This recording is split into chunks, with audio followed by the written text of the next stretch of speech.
بسم اللہ الرحمن الرحیم۔ السلام علیکم، میرا نام نتالیہ اسلام ہے اور میں کلینیکل سائیکالوجسٹ ہوں۔ آج جس ٹاپک پہ میں بات کرنے والی ہوں اس کا ہماری زندگی میں بہت اہم رول ہے، اور ہماری زندگی میں ہمیں ریفریش رکھنے کے لیے، ہمیں صحت مند رکھنے کے لیے بہت ضروری چیز ہے۔ جب ہم تھک جاتے ہیں، جب ہم اپنے روزمرہ کے کاموں کے بعد کچھ نہیں کر پا رہے ہوتے، تو ہمارے لیے سب سے زیادہ اہم کیا ہوتا ہے؟ آرام کرنا یا سونا، نیند میں جانا۔ یہ چیز ہمیں دوبارہ سے کام کرنے کے قابل بناتی ہے۔ جب ہم سو کے اٹھتے ہیں، خود کو تر و تازہ محسوس کرتے ہیں، تو ہم دوبارہ سے اپنی زندگی کے جو معمولات ہیں ان کو کام کرنے کے قابل ہوتے ہیں۔ اور اسی چیز سے اندازہ ہوتا ہے کہ نیند ہماری زندگی میں کتنی اہمیت رکھتی ہے، اور خاص طور پہ جو لوگ نہیں سو پاتے یا جن کی نیند ٹھیک طریقے سے نہیں ہوتی ہے، جن کو نیند میں مسئلہ ہوتا ہے، گہری نیند نہیں آتی یا بار بار نیند میں اٹھ جاتے ہیں، ایسے بہت سے مسائل ہیں جس کا لوگ ذکر کرتے ہیں، یا جو ہمیں دیکھنے کو ملتے ہیں کہ لوگ ان چیزوں سے گزر رہے ہیں نیند کے حوالے سے۔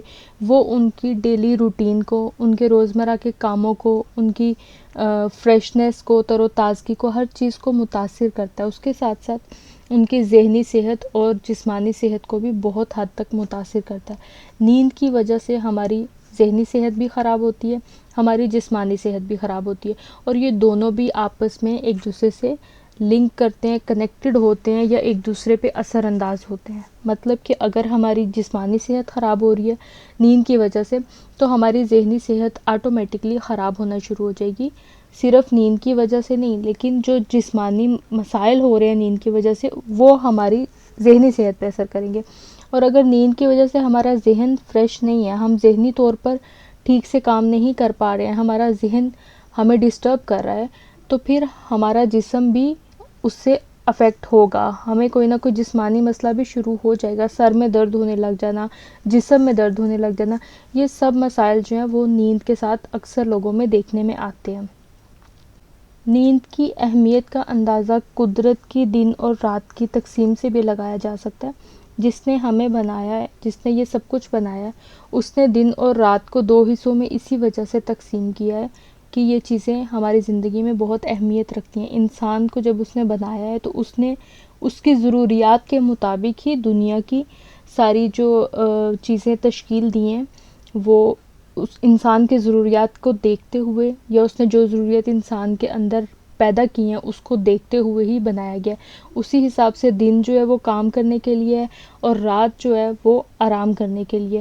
تو یہاں سے بھی ہمیں اندازہ ہو جاتا ہے کہ نیند ہماری زندگی میں کتنی اہمیت کی حامل ہے اور کتنی ضروری ہے۔ کچھ سوال ہیں جو نیند کے حوالے سے لوگوں میں دیکھنے میں آتے ہیں، تو میں آج انہی سوالوں کے جواب دینے کی کوشش کروں گی۔ لوگوں کی جو کنفیوژنز ہوتی ہیں اس کے بارے میں، اس کو دور کرنے کی ایک چھوٹی سی کوشش ہے میری۔ انشاءاللہ آپ کو اس ویڈیو میں بہت سی باتوں کا اندازہ ہوگا، بہت سی باتوں کا پتہ چلے گا، جس سے آپ اپنے نیند کو سمجھ سکیں گے، اور اپنی جو معمولات ہیں ان کو بہتر کر سکیں گے۔ پہلا سوال جو اکثر سننے میں آتا ہے یا لوگوں کے ذہن میں پایا جاتا ہے کہ کتنے گھنٹے کی نیند انسان کے لیے ضروری ہوتی ہے، کتنے گھنٹے ہمیں سونا چاہیے۔ دیکھیں، کچھ لوگوں میں 6 سے 8 گھنٹے کی نیند کافی مانی جاتی ہے، بلکہ زیادہ تر لوگوں میں 6 سے 8 گھنٹے کی نیند کافی مانی جاتی ہے۔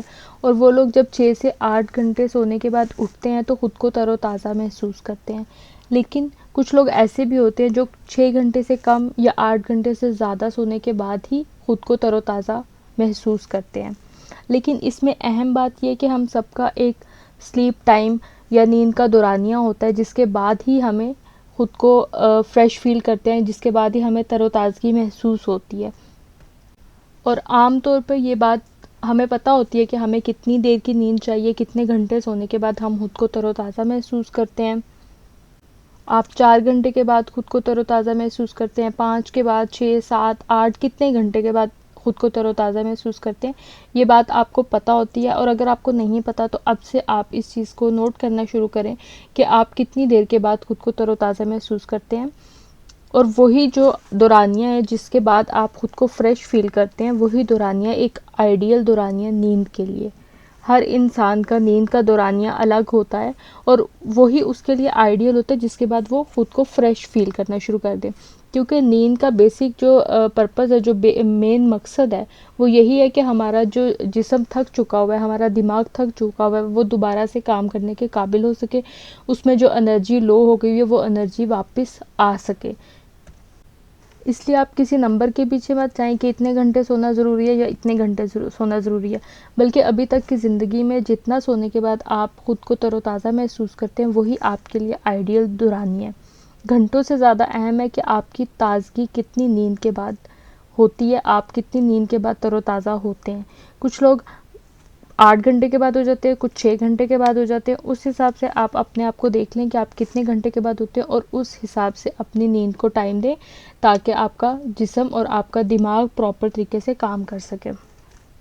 دوسرا سوال عام طور پہ اسٹوڈنٹس کی طرف سے آتا ہے، اور اسٹوڈنٹ لائف میں ہر کوئی ایک نہ ایک دفعہ اس فیز سے ضروری گزرتا ہے کہ وہ چاہتا ہے کہ کوئی ایسا ہمیں طریقہ مل جائے، کوئی ایسا طریقہ ہو جائے کہ ہم اپنی نیند کا دورانیہ کم کر لیں، جس کی وجہ سے ہماری پڑھائی کا دورانیہ زیادہ ہو جائے اور ہم اچھے طریقے سے پڑھائی کر کے اچھے نمبروں سے پاس ہو سکیں. اس پر میں تھوڑی تفصیل سے بات کرتی ہوں کیونکہ اسٹوڈنٹس ہمارا مستقبل ہیں. ان کا یہ سمجھنا بہت ضروری ہے کہ ان کی پڑھائی کے ساتھ ساتھ ان کی ہیلتھ، ان کی صحت، ان کی جسمانی صحت، ان کی دماغی صحت، یہ سب چیزیں بھی اتنی ہی ضروری ہیں جتنا کہ نمبر لینا ضروری ہے. اگر ان کی ہیلتھ اچھی رہے گی تو ہی وہ ایک کامیاب شہری، کامیاب فرد کی طرح اپنے فرائض سر انجام دے سکیں گے. تو پڑھائی کے ساتھ ساتھ اپنی مینٹل ہیلتھ اور اپنی فزیکل ہیلتھ کا خیال رکھنا بھی بہت ضروری ہے. ایک بات کا آپ خیال رکھیں کہ آپ جو بھی پڑھائی کرتے ہیں، جو بھی انفارمیشن، جو بھی نالج آپ پورے دن میں اپنے دماغ تک پہنچاتے ہیں، وہ آپ کی لانگ ٹرم میموری میں صرف ڈیپ سلیپ میں جاتا ہے. جب آپ گہری نیند میں جاتے ہیں تو جتنی انفارمیشن آپ نے پورے دن میں اکٹھی کی ہوتی ہے، اپنے دماغ تک پہنچائی ہوتی ہے، وہ ساری اس ٹائم جب آپ گہری نیند میں ہوتے ہیں آپ کی لانگ ٹرم میموری میں جاتی ہے. اور جو انفارمیشن لانگ ٹرم میموری میں جاتی ہے صرف وہی آپ کو یاد رہ پاتی ہے. جو انفارمیشن شارٹ ٹرم میموری میں جاتی ہے وہ ایک تھوڑے دورانی کے لیے تو آپ کو یاد رہتی ہے لیکن اس کے بعد وہ بھول جاتی ہے. تو اس لیے جتنا زیادہ بھی آپ پڑھ لیں، جب تک آپ گہری نیند میں نہیں جائیں گے وہ آپ کی لانگ ٹرم میموری میں نہیں جائے گی. تو جب تک لانگ ٹرم میموری میں نہیں جائے گی وہ انفارمیشن یا وہ علم آپ کو اس حد تک فائدہ نہیں دے پائے گا جتنا آپ اس سے فائدہ لینا چاہ رہے ہیں.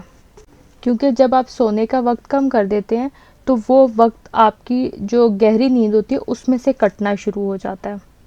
اور جب آپ کی گہری نیند کا دورانیہ کم ہو جائے گا تو پھر آپ کی پڑھائی آپ کو اتنا فائدہ نہیں دے سکے گی کیونکہ وہ آپ کی لانگ ٹرم میموری میں نہیں جائے گی اور آپ کے دماغ میں سٹور نہیں ہو سکے گی پراپر طریقے سے.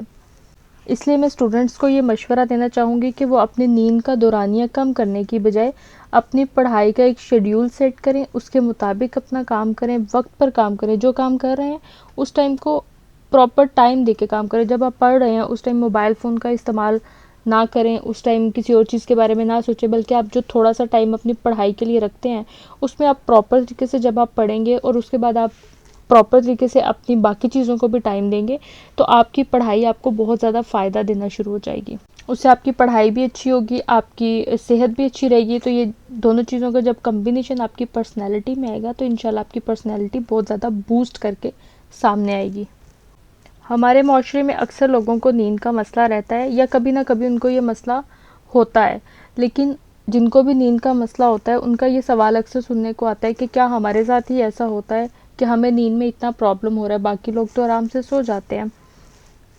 لیکن حقیقت یہ ہے کہ نیند کا مسئلہ اکثر لوگوں کو رہتا ہے. اسٹڈیز سے پتہ چلتا ہے کہ 1/3 لوگوں کو کبھی نہ کبھی نیند کا مسئلہ رہتا ہے یا رہ چکا ہوتا ہے. اس لیے یہ صرف آپ کا مسئلہ نہیں ہے، اکثر لوگ اس مسئلے کو فیس کر رہے ہیں. اور اچھی بات یہ ہے کہ اس کا حل کرنا بہت زیادہ مشکل نہیں ہے.